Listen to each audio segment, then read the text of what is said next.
안녕하세요. 다들 좋은 하루 보내고 계신가요? 지난 몇 주간 CPI, PPI, CP 수치가 많이 내려와서 인플레이션이 잘 잡혀가고 있다는 판단 하에 미 연준이 최근 미팅에서 금리를 0.5%나 컷을 하고 앞으로 2년간 금리를 꾸준히 더 내릴 거라고 발표를 하면서 주식시장이 많이 오르고 있었는데요. 오늘 예상치 못했던 두 개의 큰 사건이 터지면서 마켓의 fear가 상당히 많아지고 있습니다. 자, 오늘 일어난 이 두 개의 사건이 왜 주식시장의 fear를 조장하고 있고 주식들이 왜 떨어지고 있으며 마켓이 어디까지 떨어질 가능성이 있는지도 한번 살펴보도록 하겠습니다. 자, 항상 드리는 말씀이지만 마켓이 떨어질 것 같고 마켓 크래시가 올 것 같다라는 생각이 들었다는 이유만으로 주식들을 손절하실 경우에 몇 달 후에 크게 후회하는 케이스가 많다고 생각을 하는데요. 뉴스나 루머를 바탕으로 주식의 매수 매도 결정하지 마시고 마켓의 트렌드와 주식 차트의 중요한 지지선과 저항선들을 살펴보시면서 투자 결정을 내리신다면 투자로 수익을 내시는데 분명히 도움이 될 거라는 생각을 합니다. 그리고 그렇기 때문에 차트 분석을 통한 제 단기 트레이드와 장기 트레이드 그리고 옵션 매수 매도도 페이트리온 서비스 멤버분들과 나누고 있는데요. 2023년부터 지금까지 저와 함께 단기 트레이드로 주식을 100주씩만 매수 매도 하셨을 경우에 7만 불 혹은 9천만 원 이상의 수익이 나셨을 겁니다. 자, 올해처럼 변동이 심한 마켓이 오히려 투자하기 좋은 기회들이 있을 수 있는 해이기 때문에 제 서비스가 아니더라도 투자를 오래 하시고 주식 차트를 보시는 전문가들로부터 조언을 받으시면서 이런 투자 기회들을 놓치지 마시기 바라겠습니다. 자, 저희와 함께 투자를 하고 싶으신 분들께서는 아래 디스크립션에 페이트리온 링크를 클릭하시면 되겠습니다. 자, 그러면 디스크립션만 듣고 오늘 터진 두 개의 중요한 사건들과 이 사건들이 마켓을 크게 끌어내릴 가능성에 대해서 한번 살펴보도록 하겠습니다. 제가 만든 컨텐츠들은 어디까지나 정보 전달을 위한 영상들이기 때문에 절대 영상만 보시고 주식들을 매수 매도하지 마시기 바라고요.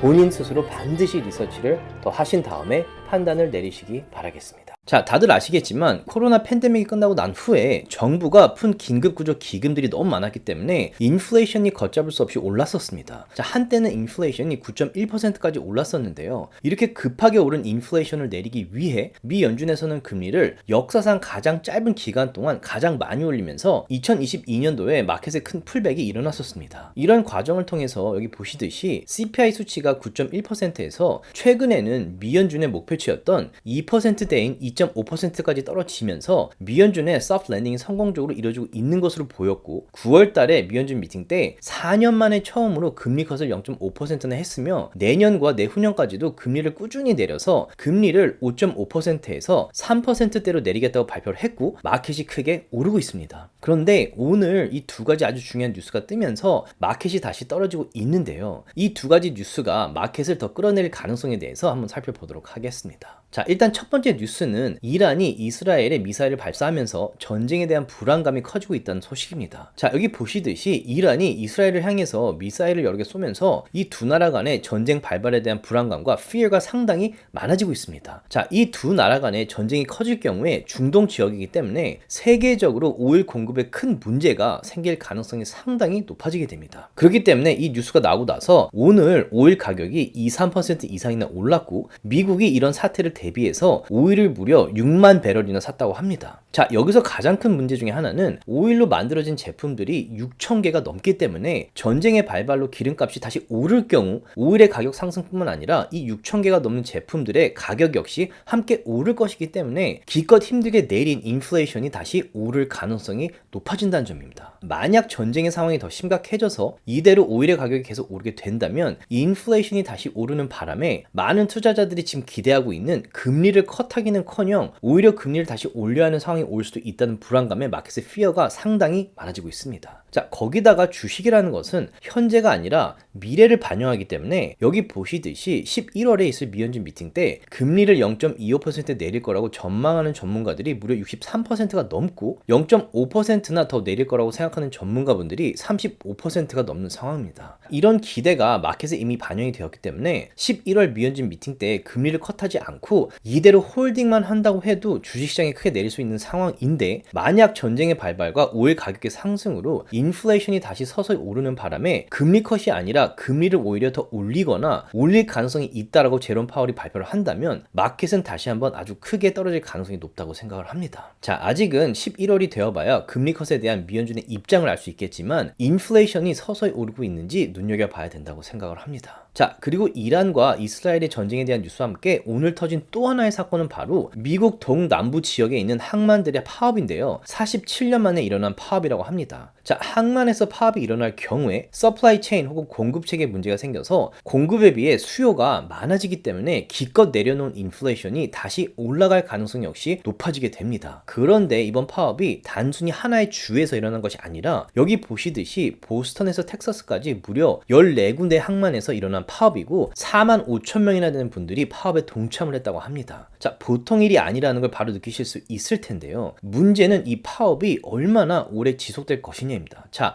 만약에 이 파업이 오래 지속될 경우에 공급 측에 상당히 큰 문제를 일으키면서 다시 한번 인플레이션을 크게 올릴 가능성이 높다고 생각을 합니다. 자, 물론 곧 대선도 있기 때문에 어떻게든 이 파업을 단기간 안에 해결하려고 노력할 거라고 생각을 하는데요. 만약에 서로 합의점을 찾지 못해서 이 파업이 오래 지속이 된다면 오일 가격의 상승과 마찬가지로 인플레이션을 다시 크게 올리는데 큰 역할을 하게 될 겁니다. 그리고 더 큰 문제는 조금 전에 말씀드렸듯이 이미 마켓은 11월 미연준 미팅 때 금리를 0.25%에서 0.5% 내릴 거라는 기대가 반영이 되어 있고 심지어는 앞으로 2년간 금리를 꾸준히 내릴 거라고 기대를 하고 있기 때문에 만에 하나라도 오일 가격이 꾸준히 상승을 하고 이번 항만에서 일어난 파업이 오래 지속되는 바람에 인플레이션이 올라서 미 연준이 금리를 다시 올려야 할 수도 있겠다라는 말이 나오는 순간 마켓이 크게 떨어질 가능성이 높다고 저는 생각을 합니다. 거기다가 이번 주 금요일 날 미연준 입장에서 인플레이션만큼이나 중요한 9월 달에 언임플로이먼트 레이트 수치가 나오기 때문에 이 수치 역시 8월 달에 4.2%를 기점으로 더 오르는 트렌드를 보인다면 마켓에 풀백이 올 수 있다고 생각을 합니다. 자, 아무도 마켓 크래시나 리세션을 맞출 수는 없습니다. 하지만 한 가지 확실한 사실은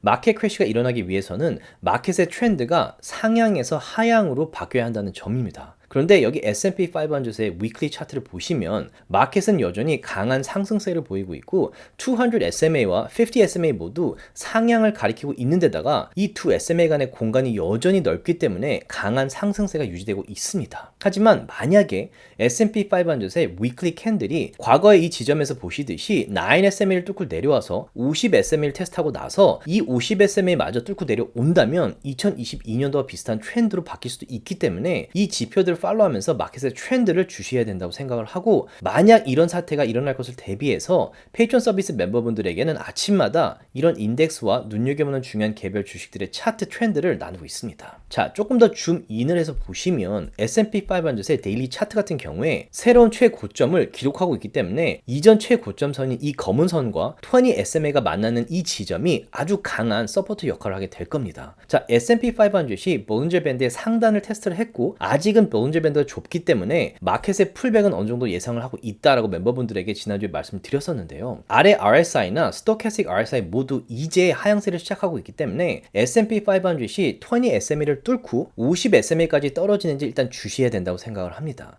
자, 만약에 50 SMA나 20 SMA까지 내려왔는데 아래 RSI나 스토캐스틱 RSI가 다시 반등해서 올라가는 패턴을 보이기 시작한다면 마켓 역시 반등할 가능성이 높기 때문에 이 두 개의 지표를 유심히 봐야 된다고 생각을 합니다. 자, 10월이 평균적으로 마켓이 많이 내려가는 달이기 때문에 올해도 10월에 마켓이 크게 내려가게 될지 주시하고 있는데요. 오늘 발표되었던 오일 가격의 상승과 14군데 항만의 파업으로 인플레이션이 다시 서서히 오르기 시작하는지 지켜봐야 될 것 같습니다. 자, 이상 오늘 발표되었던 두 개의 큰 뉴스가 마켓에 미칠 영향에 대해서 한번 살펴봤고요. 여러분들이 투자하시는데 도움이 되었으면 하는 바람입니다. 조금이라도 도움이 되셨다면 주위 분들과 나눠주셨으면 너무 고맙겠고요.